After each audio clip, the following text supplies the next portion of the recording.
Атым Асел, учурда Ысык Ата районуна караштуу Чүй облусундагы Өтөгөн айылындагы Жапар Кулабаев атындагы орто мектебинин 10 класстын окуучусумун.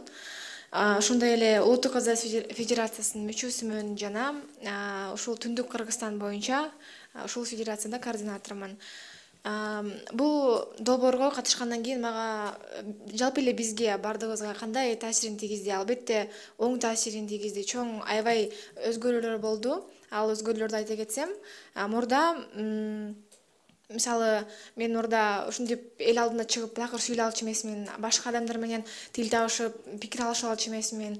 Өзүмдө дагы терс адамдык сапаттарым дагы башкача болчу. Бул долбоорго катышкандан кийин дагы өзгөрдү деп айта алам. Себеп дегенде жана ошондой эле көптөгөн досторду да таба алдым. Мисалы мурда өзүмдүн чогуу окуган досторум менен эле биргеликте таанышып, сүйлөшүп эле жүрсөм, ал эми азыркы учурда ушул Улуттук Кыздар Федерациясы менен иштешкенден кийин өзүм дагы башка областтардан, башка райондордон өзүмө дагы досторду таба алдым. Жана ошондой эле ушул Улуттук Кыздар Федерациясынын негизинде биз Зомбулуксуз жашоо турмушу мектеби деген мектеп ачылган. Ал жерде дагы тренерлер иш алып барат. Биз ал жактан укук тууралуу, конвенция, декларация, конституция тууралуу биз ушул тренингтерди, дискодебат, форум театр жана ошондой эле тегерек стуулдарды өткөрүп, өзүбүзгө окшогон досторубузга биз укук тууралуу маалыматтарды берип келебиз.